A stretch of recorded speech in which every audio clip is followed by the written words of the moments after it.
Hello guys, तो मैं हूं पिंकी पालीवाल और आज हम कोडेट्स के अंदर क्या पढ़ने वाले हैं। आज हम पढ़ेंगे सिफेलोकोडेट्स। तो शुरू करते हैं कि सिफेलोकोडेट्स के क्या क्या इंपॉर्टेंट फीचर्स होते हैं।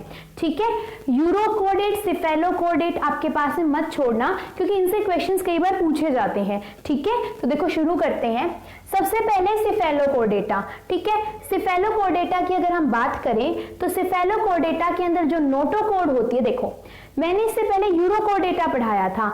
यूरोकोडेटा के सिर्फ और सिर्फ टेल रीजन के अंदर क्या प्रेजेंट होती है, नोटोकोड।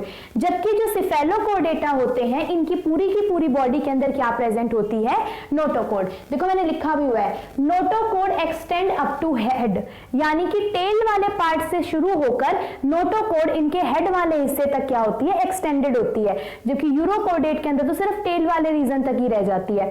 जबकि सिफेलोकोडेटा के अंदर क्या होगा, आपका टेल से लेकर हेड तक क्या फैली हुई होती है, नोटोकोड होती है आपकी। ठीक है, दूसरा फीचर, यूरोकोडेटा के अंदर जब लार्वा से जैसे ही अडल्ट बनता है तो नोटोकोड डीजर्नेट हो जाती है।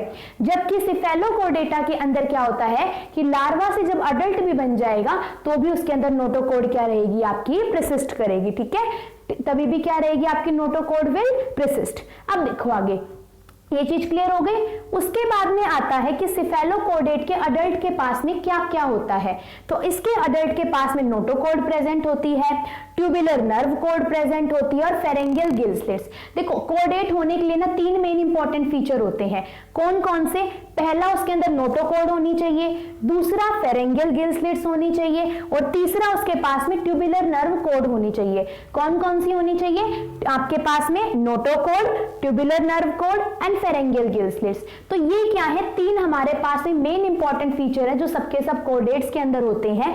इसीलिए ही सिफेलोकोडेटा से जो एक नंबर का क्वेश्चन डायरेक्टली बनता है वो ये बनता है, हेंस कॉल्ड ब्लूप्रिंट ऑफ कोडेट्स। तो क्वेश्चन सीधा बनेगा कि ब्लूप्रिंट ऑफ कोडेट्स किसे कहा जाता है? सिफेलोकोडेटा को ब्लूप्रिंट ऑफ कोडेट्स कहा जाता है। ठीक है, सो सिफेलोकोडेटा को क्या कहा जाता है? Blueprint of कोडेट्स। ठीक है, आपके पास में किसको? सिफेलोकोडेटा को। क्यों कहा जाता है, क्वेश्चन आ जाए तो? क्योंकि इनके अंदर नोटोकोड होती है, ट्यूबुलर नर्व कोड होती है और फेरेंगियल गिल स्लिट्स प्रेजेंट होते हैं। ठीक है, आगे देखो, इनके अंदर जो डाइजेस्टिव ट्रैक्ट होता है वो स्ट्रेट होता है, जबकि यूरोकोडेट के अंदर डाइजेस्टिव ट्रैक्ट होता है यू शेप का, इनके अंदर डाइजेस्टिव ट्रैक्ट कैसा होता है? स्ट्रेट होता है।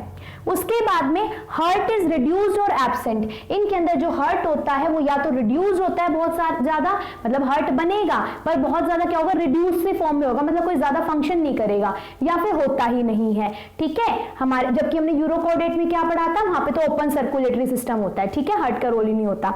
ठीक है, तो नेक्स्ट आता है, तो हार्ट से तो इतना क्वेश्चन नहीं पूछेगा। अगला आता है एक्सक्रीशन। एक्सक्रीशन किसके थ्रू होती है यहाँ पर? सोलिनोसाइट, फ्लेम सेल्स या फिर प्रोटोनेफ्रीडिया के थ्रू।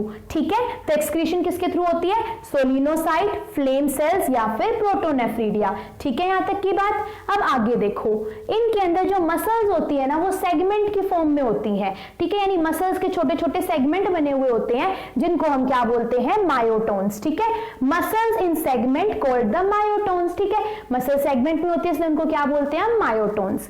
नेक्स्ट है, only 2 genus are present in cephalochordata. Cephalochordata के अंदर सिर्फ 2 ही जीनस आते हैं आपके पास में, मतलब 2 ही एग्जांपल याद रखने हैं, अपना काम आसान हो गया। ठीक है, देखो पहला एग्जांपल आपके पास में जो याद रखना है, एनसीईआरटी के अंदर दिया हुआ है, वो है ब्रेंकियोस्टोमा।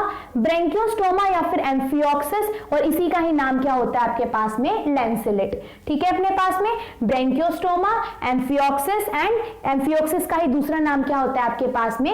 लैंसेलेट। ये एग्जांपल एनसीईआरटी के अंदर स्पेशली दिया हुआ है, तो ब्रांकियोस्टोमा, एम्फियोक्सिस को मत भूलना। उसके बाद में आता है, इनके अंदर लोकोमोशन किसके थ्रू होती है? सो लोकोमोशन बाय व्हील ऑर्गन्स। इनके अंदर लोकोमोशन किसके थ्रू होती है? व्हील ऑर्गन्स के थ्रू। ठीक है, तो ये है हमारे सिफेलोकोडेटा के मेन फीचर। यूरोकोडेटा में सिर्फ टेल के अंदर नोटोकोड और सिफेलोकोडेटा के अंदर टेल से लेकर हेड तक नोटोकोड क्या होती है?